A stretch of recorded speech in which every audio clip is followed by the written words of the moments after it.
O Trading Like a Pro apresenta Tênis Cast, o primeiro podcast de trading e apostas em tênis do Brasil.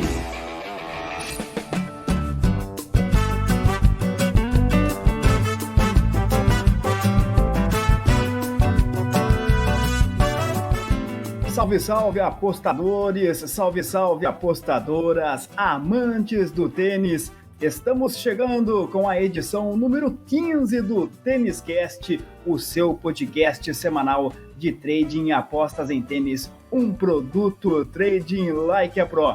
Você que está chegando agora conosco no Tênis Cast, seja muito bem-vindo, seja muito bem-vinda. É o nosso projeto de levar informação, de levar conteúdo semanalmente, muito conteúdo para você. Nesta edição, muito tênis, evidentemente, falaremos sobre o WTA International de Linz, na Áustria, também sobre o WTA International de Tianjin, na China, além do esperado ATP 1000 de Xangai, também na China. Tudo isso no Piso Duro. Eu sou o Rodrigo Gasparini e comigo para mais um Tênis Cast, como sempre, Thiago Meireles. Fala, Thiagão. Grande, Rodrigão, como é que tá? Tudo bom? Estamos aqui entrando na reta final dessa gira asiática que tanto nos maltrata e ter que trabalhar madrugadas e madrugadas a fio sem poder dormir durante o dia. Mas está chegando o fim, graças a Deus eu posso dizer, porque realmente é uma fase do ano bem complicada, tanto para trabalhar quanto para apostas. A gente vai comentar bastante sobre isso nesse episódio, Rodrigo.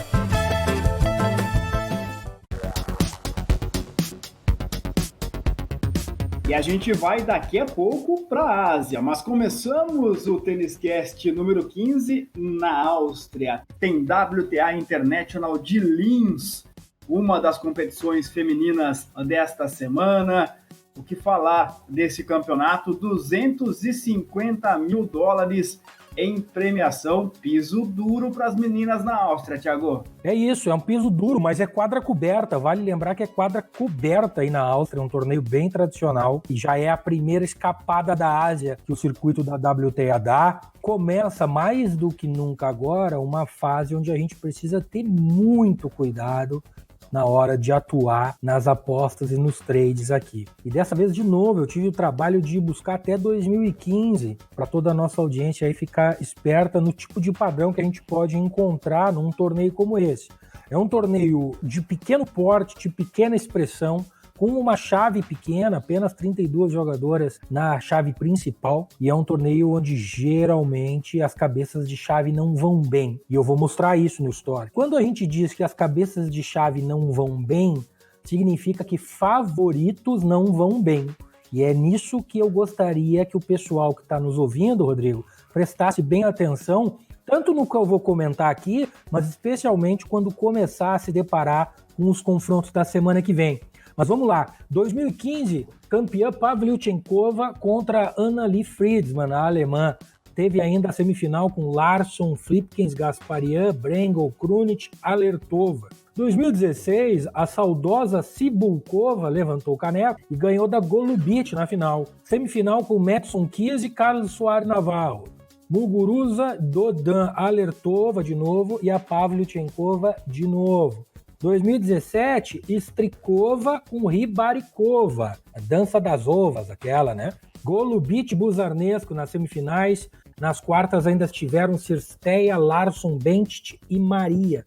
E em 2018, vem para defender o título a Camila Giorgi, que ganhou da Alessandrova na final. A semifinal ainda teve Petkovic e a Alison Van Uytvanck, teve Mladenovic, Pavlyuchenkova, Strikova e Gasparian nas quartas de final. Bom, falei um monte de nome aqui, e se o pessoal prestou bem atenção, eu não falei nenhum nome top de linha. Talvez aqui em 2016 ainda a Muguruza, também a Madison Keys, mas assim, nada de especial. E não é que não tinham jogadoras de alto nível lá. Vamos ver aqui, 2015, a Pavlyuchenkova, que foi campeã, era a cabeça de chave número 7.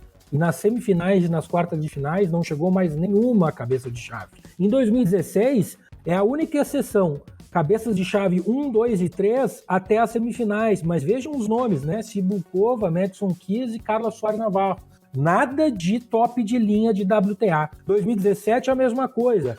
apenas a cabeça de chave número 1 e número 2, Strikova e Rybarikova, mas também, de novo, jogadoras com ranking acima de 20 e 30. E em 2018, só uma cabeça de chave, que era a Giorgi, nas semifinais. Aliás, ela foi até a campeã, mas, de novo, a Camila Giorgi com um ranking, né, para cima de 20 e 30 na época, né? Não é o ranking de hoje, obviamente. Então, trazendo para 2019, a gente vai fazer o estudo de quem vem jogar aí em Linz. Petra Kvitova, Belinda Bencic, e daí para baixo é gente já do segundo escalão. Vekic, Sevastova, Kontaveit, Gorgi, Sakkari, Collins, Strikova, Alexandrova, e vou falar aqui um monte de nome, tudo do top 20 e poucos para fora. Ou seja, eu certamente não vou fazer nenhuma entrada na Kvitova, que aliás está jogando ainda em Pequim, não sei se vai fazer semifinal ou final, e se fizer semifinal ou final, talvez ela nem apareça em Linz. Mas certamente eu não vou botar nenhum tipo de aposta a favor da Kvitova. Pelo contrário, se ela decidir jogar lá na Áustria, certamente vamos ter muita oportunidade para ir contra ela.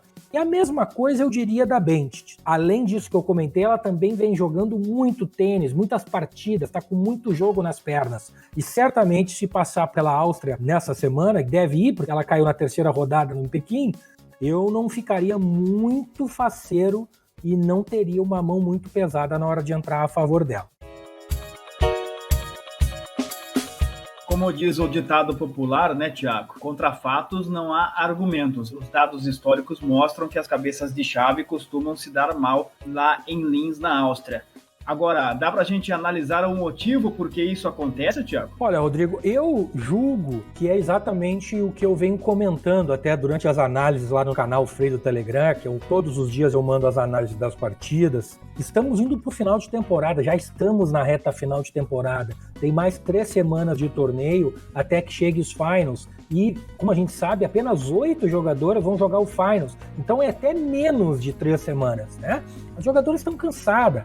Já acabou esse ano. Salvo aquelas jogadoras que tiveram, por exemplo, problema de lesão durante a temporada, pontos para defender justamente porque tiveram esse tipo de performance boa no ano passado. Salvo exceções desse tipo, as grandes favoritas já não aguentam mais, querem descansar. Por quê? Porque logo ali em dezembro já começa a pré-temporada, e se a gente presta um pouquinho de atenção nas redes sociais delas, já vê gente falando, falta só mais 2 semanas, não aguento mais, tô louco para ver a praia, sonhando com não sei o quê, e assim por diante. Então, as jogadoras favoritas, as grandes, né? Vêm aqui, pegam o cachê, jogam a primeira partida para não ficar tão descarado e na segunda ou já fez uma lesãozinha aqui, ou já dá uma entregadinha ali, né? Bem discretamente, cumpre o papel que ela tem que cumprir para atender os contratos com os patrocinadores e, ó, beira da praia, né, Rodrigão? É muito em função disso, com certeza.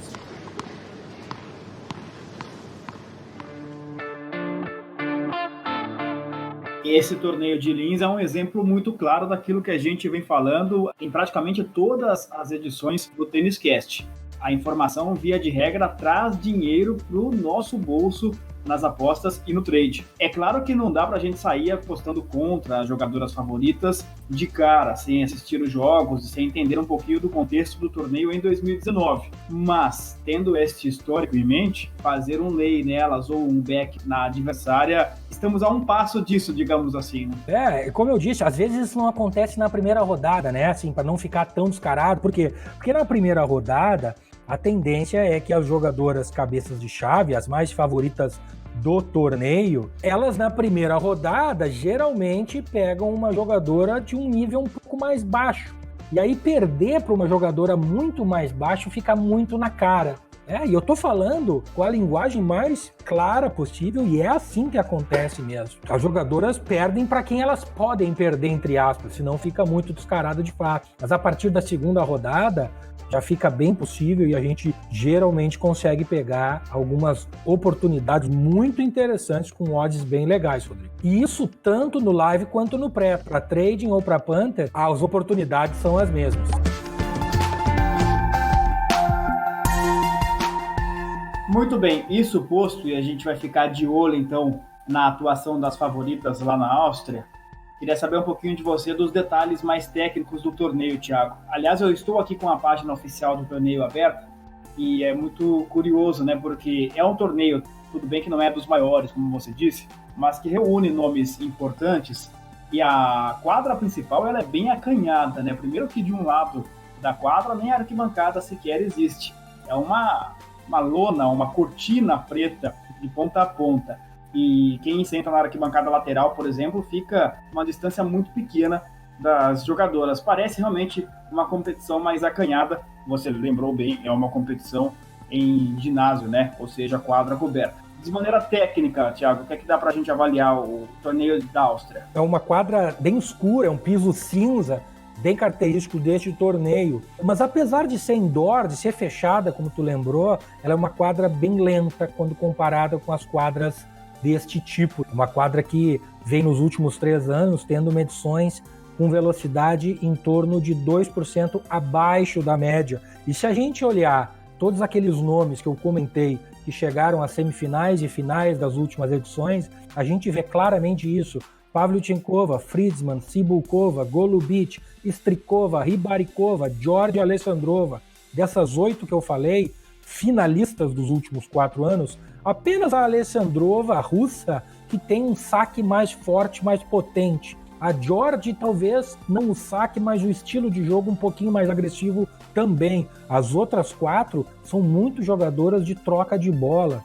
E isso representa, isso evidencia esta questão da velocidade da quadra. Então, além da questão de a gente ter muito cuidado na hora de atuar ao lado de favoritas muito grandes nesse torneio, prestar atenção também no estilo das jogadoras, né? E das jogadoras que estão marcadas para aparecer em linha semana que vem, quem é que se encaixa nesse estilo?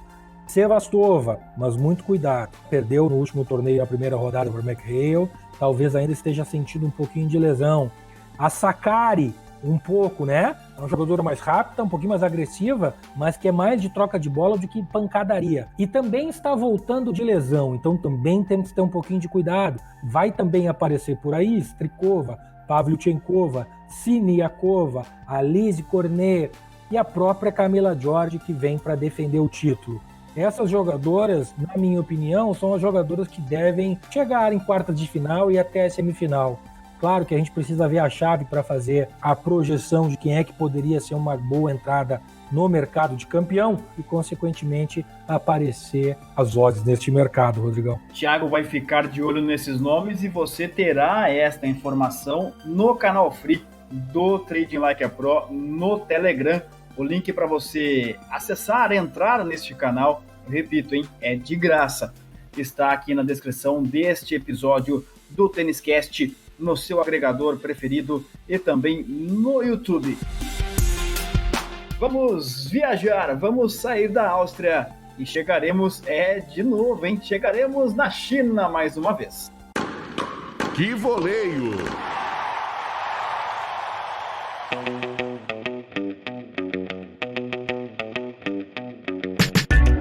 Tênis Cast número 15, assim como o número 14, o 13, o 12, já há algumas boas edições à porta na China. Afinal de contas, a temporada asiática continua.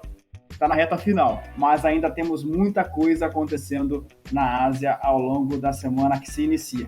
Thiago, WTA International de Tianjin, na China. Rodrigão, ainda tem chão na Ásia. Essa semana dá uma escapadinha para a Áustria, depois tem uma escapadinha para Luxemburgo, dá uma subidinha para Moscou e volta para encerrar a temporada de novo no Elite Trophy de Zhuhai e nos WTA Finals de Shenzhen. Então, como não tem o que se fazer, seguimos aí quase já falando mandarim, né, Rodrigão? Quase falando mandarim, mas sem jogar em busca de $500 mil, que é a premiação total do WTA de Tianjin, né? O que é uma grande frustração, diga-se de passagem. Mas vamos lá, vamos ao que interessa. WTA de Tianjin, quadradura aberta, uma chave de 32 jogadoras tradicional de torneios deste porte. Fazendo a nossa análise de sempre dos últimos anos, algumas coisas interessantes aparecem aqui. Em 2016, a campeã foi a chinesa Shuai Peng e venceu Alison Riske na final. Tivemos ainda nas semifinais Danka Kovinic, Kuznetsova cabeça de chave número 7, Radwanska, Puig, a chinesa Han e a Naomi Osaka ainda no começo de carreira. 2017, campeã Maria Sharapova venceu Sabalenka. Shuai Peng estava por lá também na semifinal. Errani, a italiana Sara Errani, ainda andava nessas bandas em 2017. Nas quartas de finais ainda teve Voegele, Sorib Stormo, McHale e Zhu. Em 2018, tivemos Caroline Garcia campeã, batendo Caroline Pliskova.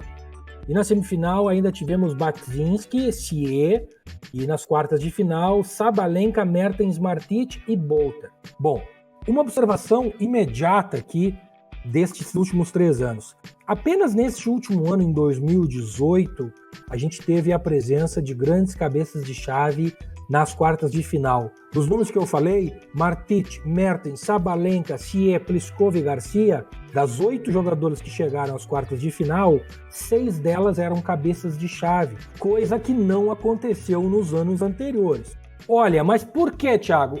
A explicação exata é meio difícil de dar, tá? Agora, tem um fato que talvez tenha algum tipo de impacto, que é justamente o investimento do torneio, que subiu até 2017 de $500 mil para $750 mil em 2018. Isso impacta que com mais investimento é possível trazer jogadoras de maior porte. Quando a gente traz jogadoras de maior porte, elas automaticamente, por serem maior porte, significa melhor ranking, e por ser melhor ranking, significa cabeças de chave. E, portanto, as cabeças de chave estavam aí e tiveram uma ótima performance. Porém, neste ano, Thiago, a premiação volta a ser de 500 mil. Então, tivemos um aumento na premiação em 2018 e a partir deste ano, ou pelo menos na competição de 2019, a premiação é a mesma que foi em 2017, 2016 e assim por diante. Muito bem observado, Rodrigo. E aí, quando a gente olha para as jogadoras que vão estar neste ano em Tianjin, a gente novamente vê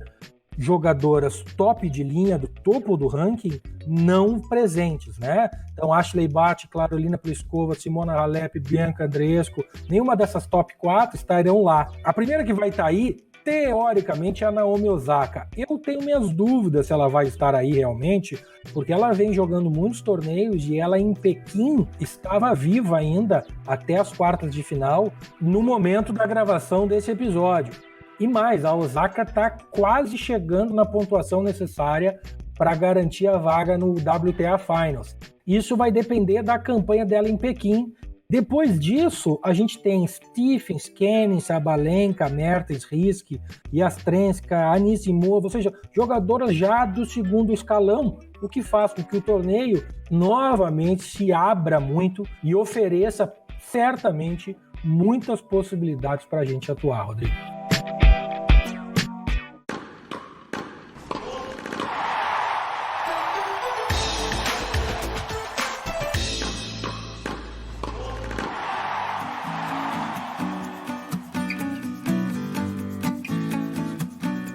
Bom, e a gente analisou agora há pouco o WTA de Linz e eu falava sobre a quadra, né, Thiago? Aquela quadra sombria, piso cinza, cortina preta em volta, pequenininha. Em Tianjin, completamente diferente, né? Bem ao estilo chinês, totalmente colorida, piso verde, a arquibancada decorada num tom de rosa, um ginásio, uma quadra ampla, redonda. Estou falando, evidentemente, da quadra principal.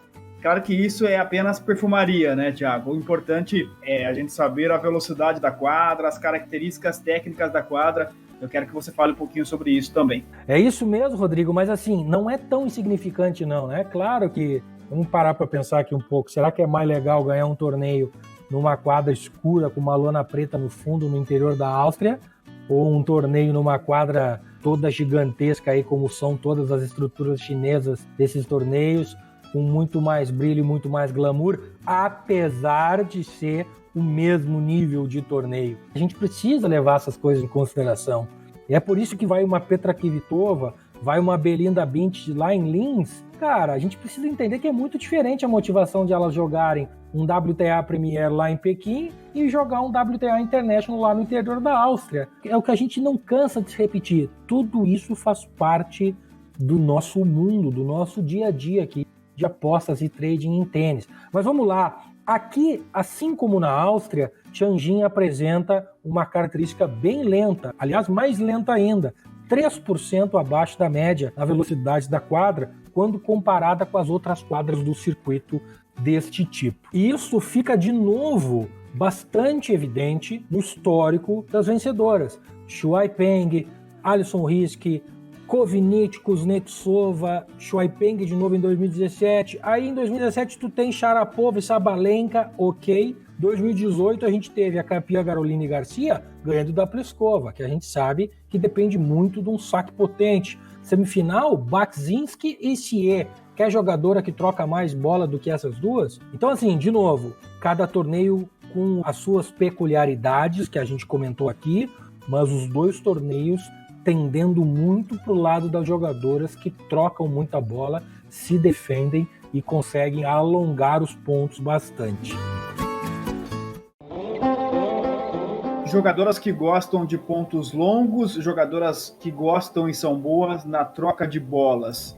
Quem são elas, Thiago? Em quem é que a gente deve ficar de olho no WTA de Tianjin, na China? Bom, Rodrigão, neste estilo, a gente tem das principais jogadoras a própria Mertens, a Alison Riske, que eu já acho que está cansada demais dessa temporada. A gente tem ainda a própria Sie, né, jogador de Taipei, que fez semifinal ano passado. E a gente ainda tem a Caroline Garcia, que não é exatamente de trocação, mas é uma jogadora que gosta de trabalhar o ponto antes de atacar. É uma jogadora meio intermediária, eu diria assim. Ela não vive do saque, apesar de ter um saque quase bom, apesar de não muito regular, mas é um saque bom. Ela não é uma jogadora que só se defende nem que só ataca. Ela é uma jogadora que gosta de construir os pontos. E não à toa, na minha opinião, foi campeã aí ano passado. E como vem para defender título, certamente vem com uma vontade extra especial para fazer uma boa semana. Tem um ponto de exclamação aqui, um sinal de alerta, uma curiosidade, que ainda tem duas jogadoras, a Qi Wang, a chinesa, e a ucraniana Yastremska, que jogaram o torneio de Hong Kong ano passado. Deixa eu explicar. Ano passado, nesta mesma semana, tivemos 3 torneios da WTA. O WTA de Linz, o WTA de Tianjin e o WTA de Hong Kong, que este ano não está acontecendo.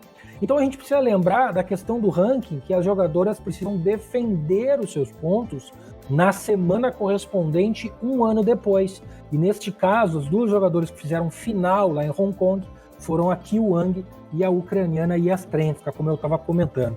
E as duas, na minha opinião, um pouquinho mais a chinesa, né, também se encaixa nesse estilo de mais troca de bola, de mais construção de ponto, até que ela consiga sair vencedora no ponto.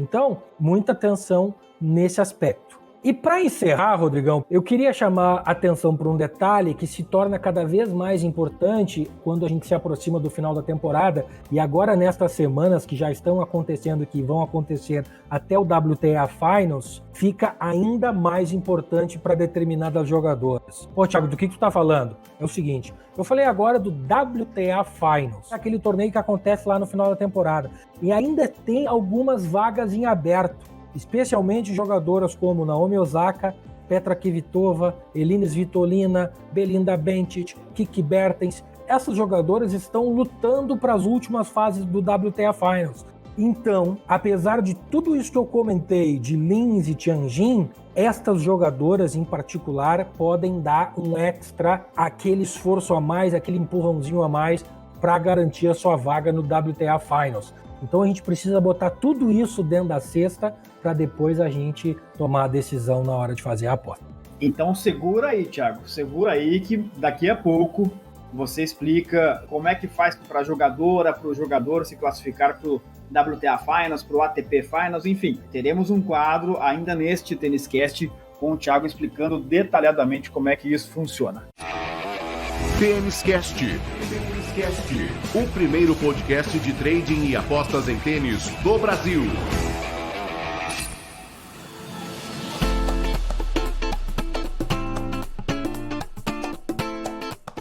Este é o TênisCast, a edição número 15 do seu podcast semanal de trading e apostas em tênis, um produto com o selo de qualidade Trading Like a Pro. E eu te convido, como sempre, a conhecer o TLP, o Trading Like a Pro. Anota aí, Trading Like a Pro, o nosso portal. Lá você tem acesso a todas as redes sociais do TLP, há muita informação, há muito conteúdo sobre apostas e trading em tênis e também em outras modalidades. Encerradas as análises dos torneios femininos, é hora de falarmos de uma competição pesadíssima entre os homens.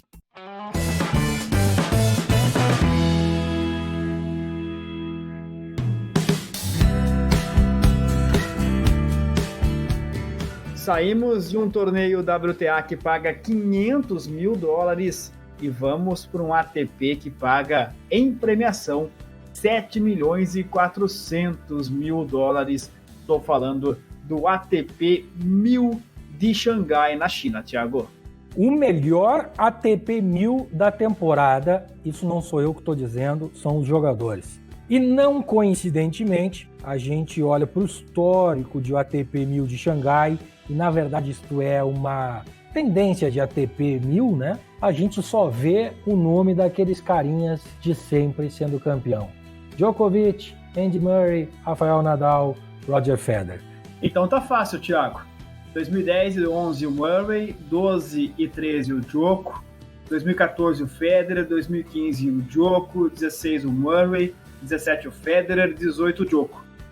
Estão feitas as minhas apostas, vou colocar um pouquinho em cada um deles e vou lucrar. Brincadeira, né? Eu sei que não é assim. Como é que a gente faz, Thiago?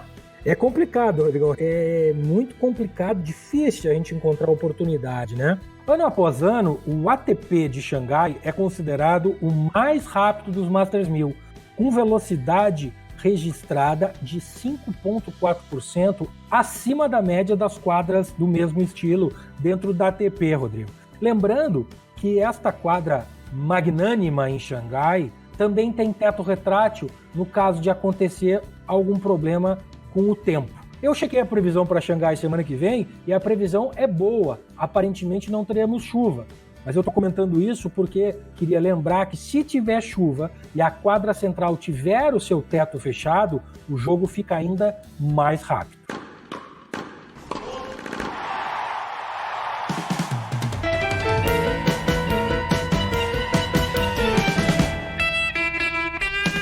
E esta informação sobre a velocidade das quadras, de todas as quadras, de todos os torneios ATP e WTA da temporada, é uma informação que está à disposição dos membros do TLP Club. Você também pode fazer parte do TLP Club. O link para você acessar o TLP Club está aqui na descrição do seu TênisCast, no seu agregador e também no YouTube. Velocidade da quadra, média de aproveitamento de saques dos jogadores, média de aproveitamentos de quebras de saque também dos jogadores, em cada torneio, em cada competição, em cada piso, enfim, uma infinidade de dados que certamente, se bem aproveitados, vão fazer você ganhar dinheiro no trading em tênis. Isso, claro, fora todos os outros serviços oferecidos pelo Trading Like a Pro. Venha você também para o TLP Club. Thiago, eu já falei aqui rapidamente sobre os últimos campeões, mas você claramente faz uma pesquisa mais aprofundada, até porque se fizerem essa aposta hipotética que eu brinquei aqui, certamente vai perder dinheiro no longo prazo, né? Não é assim, né? Não é olhar lá quem ganhou por último e apostar e achar que isso vai funcionar. Evidentemente que era uma brincadeira. Como é que é a sua análise do histórico desta competição em Xangai, Thiago? Na verdade, o que acontece é o seguinte, né, Rodrigo? O mercado, de maneira geral, as casas de aposta, quem tem que botar as cotações à disposição dos apostadores, também faz esse tipo de análise que a gente está fazendo, né? Eles olham o ranking dos jogadores que vão estar por lá, quem é que geralmente vai bem, quem é que sempre é pré-campeão e assim por diante. E, obviamente, quando acontece um padrão desse tipo, o que acontece é que o preço, a cotação, a odd desses jogadores para ser campeã é muito baixa. E aí acaba não se tornando uma operação de valor. É um risco muito alto para um potencial retorno muito baixo. Mas vamos lá. Falando um pouquinho dos grandes jogadores aqui, além dos inúmeros títulos do Djokovic, a gente pode prestar atenção uma coisa, a gente não falou o nome de Rafael Nadal sendo campeão aqui. Mais um indício de que a quadra em Xangai é bastante rápida. A gente tem Djokovic, que é o Djokovic, a gente tem o Murray e a gente tem também o Roger Federer. Isso não quer dizer que não apareçam oportunidades. Eu vou dar um exemplo aqui. Se a gente pega o histórico do suíço Roger Federer aí em Xangai, ele tem 21 vitórias para 5 derrotas. E o estilo dele é de quadra rápida, muito rápido. É como ele gosta de jogar. Saque, voleio, ataca a rede, joga em cima da linha de base, sempre pegando bola na subida e acelerando os pontos. Mas isso não o impediu de perder, por exemplo, em 2013 para o Monfils, em 2015 para o Ramos Vinolas e em 2018, na semifinal, para o Borna Coric, um jogador que até aquele ano só tinha ganhado uma partida aí em Xangai. E se a gente abrir um pouquinho mais essa análise, de maneira geral, a gente teve ainda em 2014 o Simon fazendo final e em 2016 o espanhol Bautista Agut fazendo final. Jogadores que tinham odds muito altas para ser finalista neste torneio. Então, em resumo, para responder a tua pergunta, Rodrigão, é o seguinte: a tendência é que a gente tenha nas semifinais e nas finais os top de linha, né? Djokovic, Federer, Nadal, quem sabe até o Murray, que está fazendo uma campanha já muito boa em Pequim, mas ainda sobra espaço para um ou outro jogador. E o que a gente falou aqui é que sempre tem um outsider, né? Uma zebrinha que dá uma furadinha nessa tendência e consegue beliscar alguma coisinha lá na frente. E esse é o nosso trabalho para um torneio como esse. É pegar a chave, identificar oportunidades dentro da chave, comparar com o preço que o mercado está nos oferecendo e tentar fazer uma aposta lucrativa. Trading Like a Pro, a mais lucrativa plataforma de trading esportivo do Brasil. Acesse tradinglikeapro.com.br.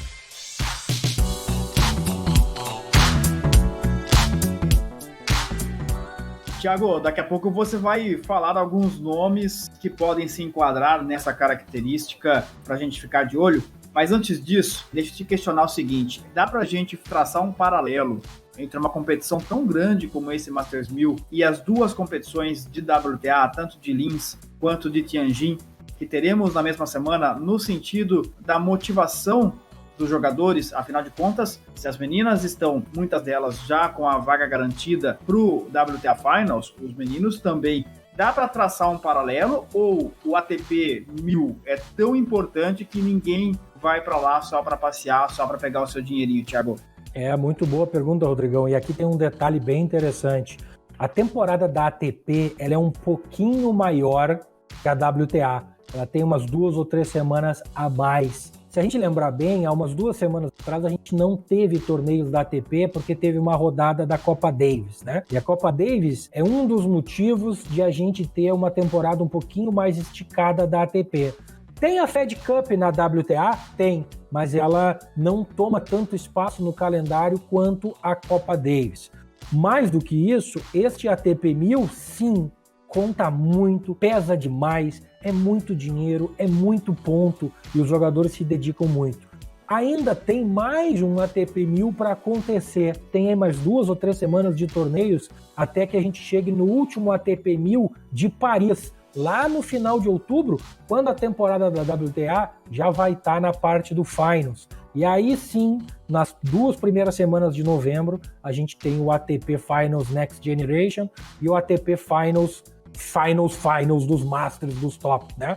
Então, a temporada desencaixa um pouquinho nessa parte final. A gente pode fazer um paralelo, mas a gente vai tratar desse assunto para a ATP daqui umas 2 ou 3 semanas, Rodrigão. Dica Trading Like a Pro.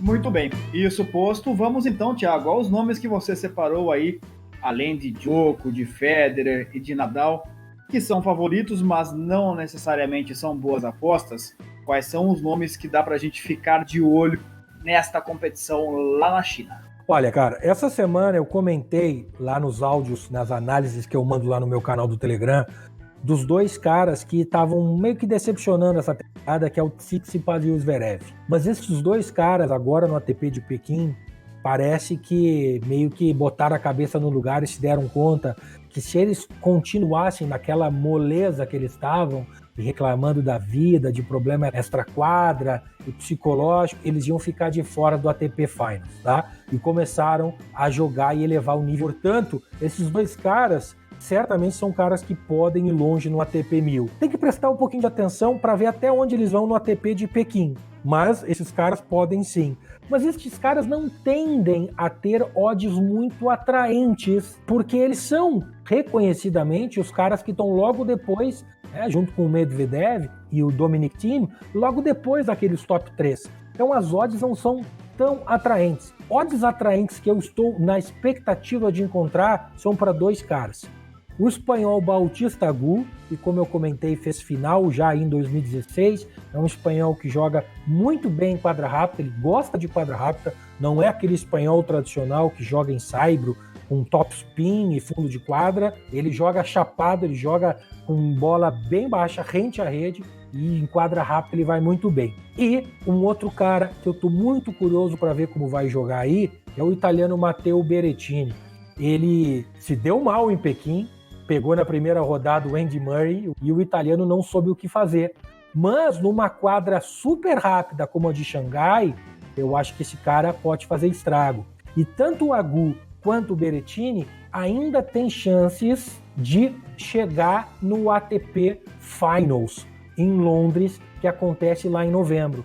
Então esses dois seriam os meus dark horses, né? Os meus cavalos negros aí pro ATP 1000 de Xangai, Rodrigão. Claro que a gente tem que esperar sair a chave e assim que ela sair você vai completar essa análise, né, Thiago, lá no canal Free do Telegram. Exatamente. Precisamos sempre olhar a chave, projetar o que pode acontecer na chave e comparar com o que o mercado está nos oferecendo para ver se a gente concorda ou não com aquele preço. Lembra que eu comentei no episódio passado de que não adianta nada a odd do jogador que a gente quer fazer uma entrada tá 150, se na segunda rodada ele vai pegar o Novak Djokovic num ATP 1000. Certamente vai ser muito difícil ele ganhar. Então é esse tipo de análise que a gente precisa ter na hora de fazer a entrada. E sim, logo que sair a chave, quem tiver lá no canal do Telegram, eu vou largar a análise dizendo o que eu acho, o que eu achei da odd das chaves. E se você ainda não faz parte, eu estou te esperando por lá. O link para acessar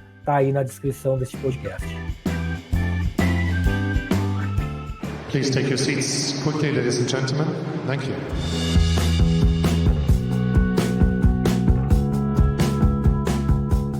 Thiago, deixa eu colocar um assunto aqui que, claro, é muito individual, mas vale também a sua percepção, vale a sua experiência como a principal referência, como a gente sempre diz, o maior especialista em trading e tênis do Brasil. A gente tem o trade para campeão e você sempre passa as dicas tanto aqui quanto lá no canal Free no Telegram. E a gente tem os trades que a gente faz e também as apostas Panthers que a gente faz ao longo do campeonato. Como é que a gente faz para que o psicológico não fique afetado? Se é que isso é possível. Eu apostei num determinado jogador para ser campeão, para fazer o trade e eventualmente eu estou fazendo um jogo dele, eu vejo que ele está mal, eu tenho que ir contra ele naquela determinada partida. Vale a pena talvez nem fazer jogos desse jogador ou dá pra gente tentar separar uma coisa da outra no nosso psicológico? Boa pergunta, Rodrigão, boa e difícil de responder, né? E na verdade isso acontece quase que diariamente para quem acompanha as picks, para quem e para mim mesmo que faço as apostas Panther e depois tenho que trabalhar no trading, não é psicológico, mas eu acho que tem a ver com duas coisas. A primeira coisa tem a ver com a tua gestão de banca, tá? Se o dinheiro que tu coloca no trade de campeão ou numa pick eu digo, numa aposta pré-live, se esse dinheiro, se esta unidade, se este stake que tu colocou lá, ele é compatível do mesmo nível que o dinheiro que tu usa para fazer o trading ao vivo, tu precisa ter isso em mente. Porque, afinal de contas, não seria inteligente a gente arriscar duas vezes o mesmo nível de dinheiro para um mesmo resultado possível acontecer. Explico. Digamos que a gente tenha feito uma entrada, como eu comentei agora, a favor do Bautista Agut, para ele chegar aí nas semifinais do Masters 1000 de Xangai. E aí, ali pelas quartas de final, ele está jogando contra o Dominic Thiem, por exemplo, e está um 7 abaixo. Bom, aí eu tô vendo o jogo e tô observando que o Bautista Agut, apesar de ter perdido o primeiro set, ele jogou bem e eu acredito que ele possa ganhar o segundo set e talvez até ganhar o terceiro e ganhar a partida. Mas a gente lembra que a gente tem um trade de campeão, no mercado de campeão, aberto para o Bautista Agut. Se o dinheiro é o mesmo, para que eu vou arriscar entrar a favor do Bautista Agut no jogo? Sendo que se ele ganhar esse jogo, eu já vou lucrar no mercado de campeão. E se eu não conseguir pegar a recuperação dele, se ele não se recuperar e acabar perdendo o jogo, e eu perder aquela stake, eu vou perder tanto a stake do trade quanto a stake no mercado de campeão. Então a primeira coisa é essa: se os dinheiros são equivalentes, a gente precisa levar em consideração isso para não arriscar duplamente a mesma coisa. Bom, mesmo neste caso, se a gente está disposto a arriscar 2 vezes, ok, é uma questão, como eu comentei, de gestão de banca. Precisamos ter consciência de que estamos arriscando 2 vezes. Se os stakes não forem compatíveis, se por exemplo, tu colocou no mercado de campeão 1/4 de unidade, 25% do teu stake, que tu usa num trade, aí é outro negócio. Aí ele não pode interferir e o mesmo vale para pique. Se a tua unidade Panther, de apostas pré-live Panther, ela é totalmente incompatível com a tua entrada no trading, aí a gente precisa separar isso, porque senão a coisa não vale a pena, né? A gente faz uma entrada com R$100 na aposta Panther e trabalha com um stake de R$25 no trading, cara, uma coisa é uma coisa, outra coisa é outra coisa. Então, depende um pouco da situação e, como tu bem disse, é muito individual, precisa avaliar, mas realmente é difícil, precisa um treinamento até psicológico, né, de mindset, de saber separar o que é uma aposta pré, o que é uma entrada no mercado de campeão e o que é o teu trabalho como trader naquele jogo específico. De qualquer maneira, o que a gente pode tomar como conclusão é: avalie. Sempre avalie o que fazer. Não há uma regra específica, né, Thiago? São várias situações diferentes que podem acontecer e para cada uma delas, cada um de nós tem uma solução diferente também. Não é uma regra que a gente coloca lá numa caixinha e vai seguindo o tempo todo. Exatamente. Ter sucesso nessa caminhada aqui, o primeiro ponto não é ganhar dinheiro.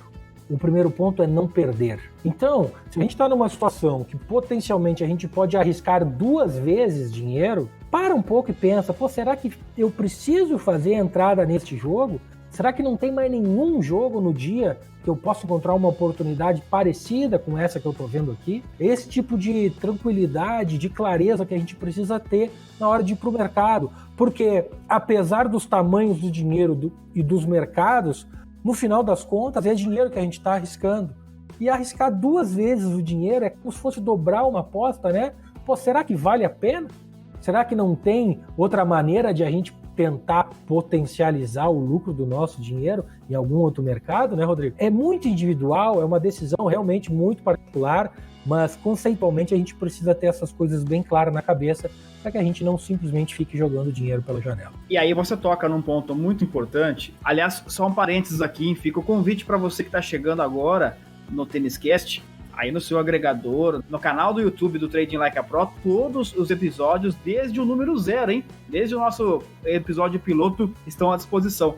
E num dos episódios anteriores, Thiago, você falava sobre a repetição de padrões num jogo de tênis, quase que metódico. Fazer trading em tênis, claro que eu estou exagerando um pouco aqui, tem toda uma questão ali de comportamento dos jogadores, enfim, tem outras avaliações a serem feitas, mas os padrões, eles se repetem. Se os padrões se repetem, e eu fiz uma aposta no Agut, por exemplo, para ser campeão, eu não preciso obrigatoriamente trabalhar num jogo dele se isso não me traz conforto psicológico. Eu posso procurar o meu padrão de trade em outro jogo. Em outras palavras, o dinheiro que eu ganho ou que eu perco num jogo do Nadal contra o Federer é o mesmo que eu ganho ou que eu perco do Zezinho contra o Luizinho, né? É exatamente isso. De novo, quando a gente se prepara para um Grand Slam, e eu me lembro de ter repetido nos episódios no inaugural, no piloto, que foi o de Roland Garros, depois no de Wimbledon e depois no de US Open, é o que eu falo, e isso vale para todos os dias, né? É exatamente a frase que tu falou. O dinheiro que a gente perde num ATP 250 que ganha no Masters 1000 é o mesmo. E se a gente perde no ATP Masters 1000 e ganha no 250, tá valendo, porque não interessa se o trade foi naquela final monstruosa do Djokovic com o Federer em Wimbledon, que o Federer perdeu 2 match points, não sei o quê. Cara, aquilo ali foi um jogo maravilhoso, uma final histórica, sim, do ponto de vista de tênis, inigualável, sensacional. Do ponto de vista de trading, nada mais foi do que um jogador tremendo, sentindo a pressão na hora de fechar o jogo, e que acontece dia sim, dia também, dia sim, dia também.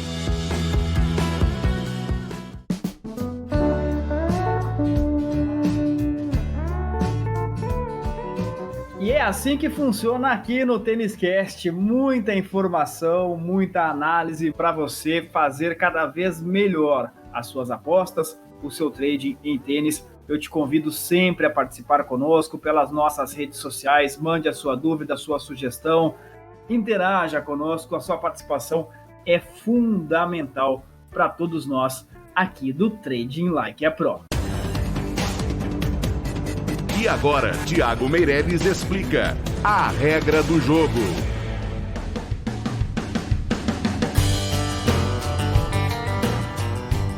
Chegou a hora, Thiago. Como é que funciona a classificação para o WTA e para o ATP Finals? A gente tem falado muito sobre essas duas competições nesta edição do Tênis Cast e vamos falar cada vez mais daqui para frente até o final do ano. Esse ponto é muito importante mesmo, Rodrigo. Para quem está chegando agora, para quem está começando a ter contato com o tênis, existem 2 sistemas de pontuação, de ranqueamento dos jogadores e das jogadoras. O principal é o ranking mundial de jogadores, ok? Ele serve puramente para definir os cabeças de chave nos torneios.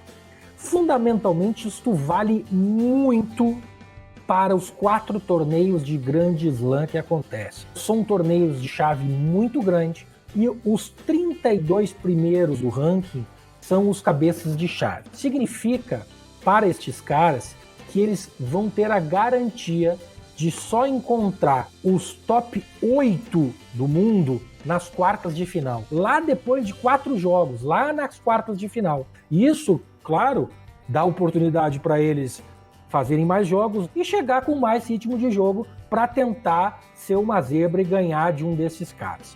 E basicamente é isso. Isso se repete durante o ano, mas a questão de cabeça de chave, ela realmente impacta muito nos grandes slams. E é por isso que nas semanas que precedem estes grandes torneios, a briga ali pelos números 32, 33, 34, 35 do ranking fica bastante acirrada e se torna um fator de muita relevância nos torneios que acontecem naquelas semanas anteriores aos grandes slams, ok? E como é que ele funciona? A pontuação, ela considera as últimas 52 semanas de torneios, independente se no mesmo ano ou não. Ou seja, estamos aqui na primeira semana de outubro.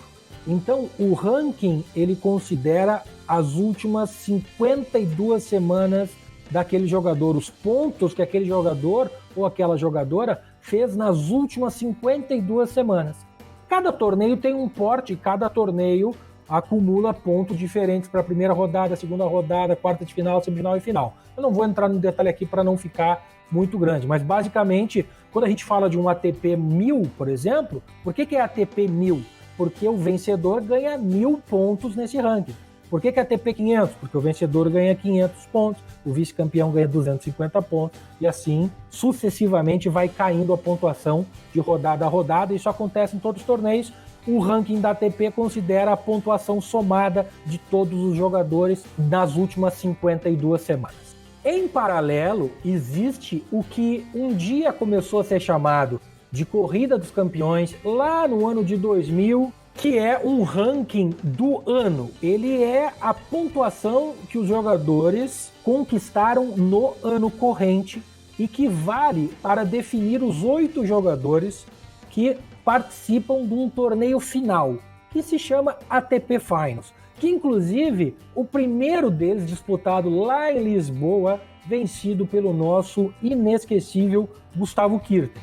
Bom, no começo chamava-se Corrida dos Campeões, ali por 2009 parou-se de chamar Corrida dos Campeões e se chama Corrida a alguma cidade, né? Hoje em dia o ATP Finals ele é disputado em Londres, então se chama de Corrida a Londres. E um torneio que funciona num formato um pouquinho diferente do tradicional do tênis.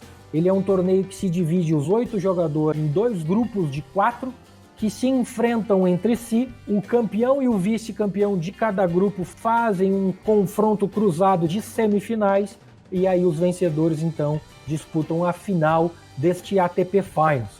Mas, basicamente, a diferença é essa. O ranking oficial, ele considera as últimas 52 semanas e ele vai atravessando ano a ano, e o ranking da corrida para Londres, neste caso, ele considera a pontuação conquistada apenas no ano corrente, neste caso, 2019. E há um detalhe importante, né, Tiago? Nesse ranking que começa no dia 1º de janeiro e vai até o final do ano, nessa antiga Corrida dos Campeões, nessa Corrida para Londres, como é chamada atualmente, ela vale a classificação para o ATP Finals.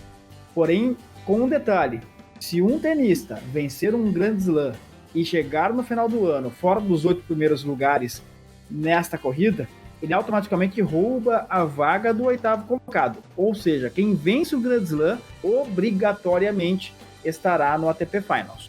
Rodrigão, não é bem obrigatoriamente que garante a vaga, né? Vamos lá. O que acontece? Os 7 primeiros garantem a vaga, obrigatoriamente. Se entre o 8º e o 20º da corrida tiver um campeão de Grand Slam, este cara entra como 8º jogador do ATP Finals. Mas se tiver 2 campeões de Grand Slam entre o 8º e o 20º, quem entra em 8º é este campeão que tem maior ranking. E o segundo campeão de Grand Slam, ele fica como jogador alternativo. Então também ganhar um Grand Slam não garante a vaga obrigatoriamente no ATP Finals. Até porque, né, Rodrigão, campeão de Grand Slam não é tão importante assim. Vai entender. São as regras colocadas pela ATP. O Finals é uma competição importantíssima demais, tanto é que o Guga ganhou lá em 2000 e até hoje é citado, como o Thiago citou agora há pouco. Vale para o Finals da ATP, vale para o Finals também da WTA. Foi um dos nossos primeiros assuntos aqui neste episódio do Tênis Cast, Thiago. A corrida das meninas nesta reta final de temporada para chegar ao WTA Finals, que é uma competição extremamente importante e glamourosa. É por aí mesmo, Rodrigo, e é por isso que a gente trouxe esse assunto à tona aqui no episódio de hoje, tanto na ATP quanto na WTA. Esse torneio Finals, ele é muito importante, até sob o ponto de vista de encerramento da temporada, né, o coroamento da temporada. E é muito bacana participar e ter a chance de ser o campeão dos campeões, vamos dizer assim, né? Porque o cara que ganha o ATP Finals, a jogadora que ganha o WTA Finals, ele de fato termina a temporada em super alta, né? Sendo como o campeão do torneio dos melhores. Então é por isso que nestas semanas que se aproximam do final da temporada, existe essa briga ferrenha entre os jogadores e as jogadoras que estão disputando as últimas vagas nesses torneios. Então, dentro disso, Thiago, a gente está na reta final da temporada feminina, na reta quase final, digamos assim, também da masculina, é um pouquinho mais longa, como você mesmo já explicou neste episódio. A gente já tem alguns jogadores e algumas jogadoras garantidos no WTA Finals, no ATP Finals, tem muita gente brigando. Qual é o panorama de momento desta corrida para Londres e também para o WTA Finals? Temos sim. O cenário é bem parecido entre ATP e WTA. Na ATP, os 4 primeiros da corrida já estão classificados: Rafael Nadal, Djokovic, Federer e Daniil Medvedev. Logo abaixo, a gente tem Dominic Thiem e Stefano Tsitsipas, que estão quase garantidos, né? Não estão matematicamente garantidos, mas tem muita chance, já que eles têm um gap de pontos muito grande para os jogadores que vêm logo atrás, que são Bautista Agut, Berrettini, o Nishikori, que eu acho que não vai nem jogar mais essa temporada, Zverev, Davi Goffin, Gael Monfils e até Fábio Fognini pode beliscar uma vaga aí no ATP 1000. Então são estes caras que a gente precisa ficar de olho, que independente de qualquer outra coisa, independente de estar jogando, de ter sido campeão ou de estar um pouco cansado, certamente eles vão dar um algo a mais para tentar conquistar uma vaga no ATP Finals. No lado da WTA, como eu comentei, bem parecido. Bart, Pliskova, Halep e Bianca Andreescu estão com vagas garantidas. Logo atrás, vem 2 jogadoras que estão quase lá dentro. Naomi Osaka e a grande Petra Kvitova. Quem vem lutando para chegar? Elina Svitolina, Belinda Bencic, Kiki Bertens. Tá um pouquinho mais apertado, tá um pouquinho mais quase definido, vamos dizer assim, do lado da WTA. Mas o cenário é esse. E essas jogadoras, para repetir exatamente o que eu falei na ATP, porque vale aqui também, que a gente precisa ficar de olho, porque certamente vão dar um algo a mais aqui para entrar pro Finals.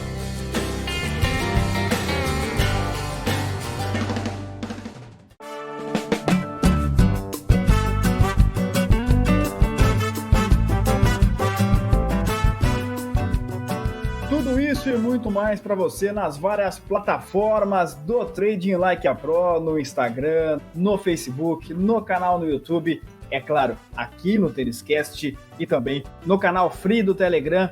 É de graça, hein? É na faixa para você. Eu te convido mais uma vez, basta clicar no link que está aqui na descrição deste episódio, no seu agregador, também no YouTube. Diariamente, muita informação, muita dica do Thiago Meirelles por lá.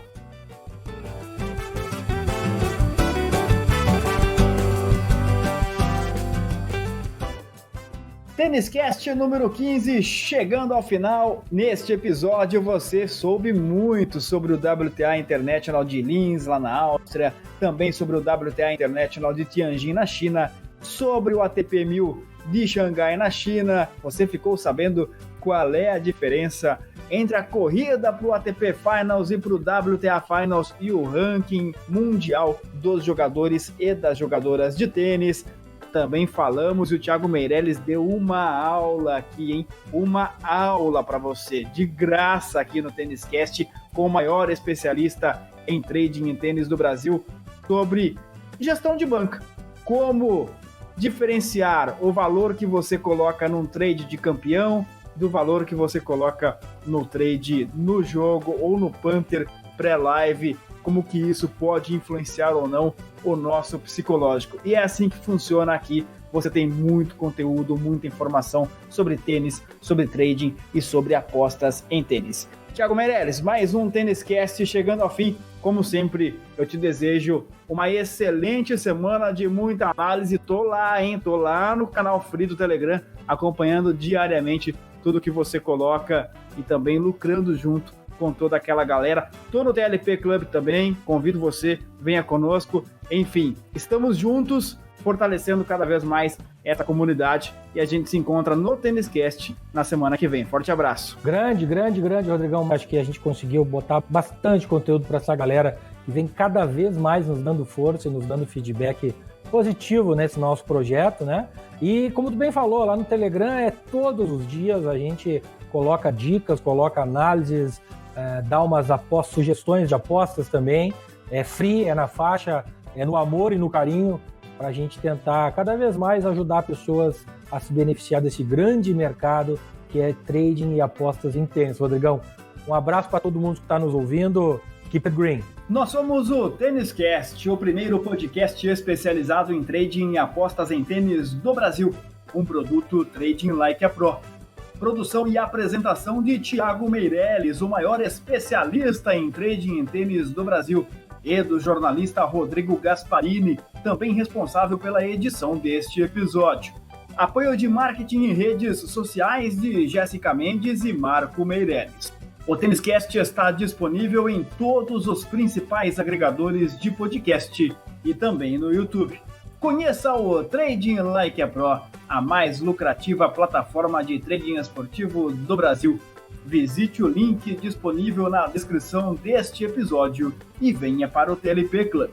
A todos, muito obrigado pela audiência. Gostou? Curte, compartilhe, conte aos amigos. Vamos crescer e vamos fortalecer cada vez mais esta comunidade de traders e de apostadores em tênis em todo o Brasil. A gente se encontra na próxima edição do TênisCast. Um forte abraço. Até lá.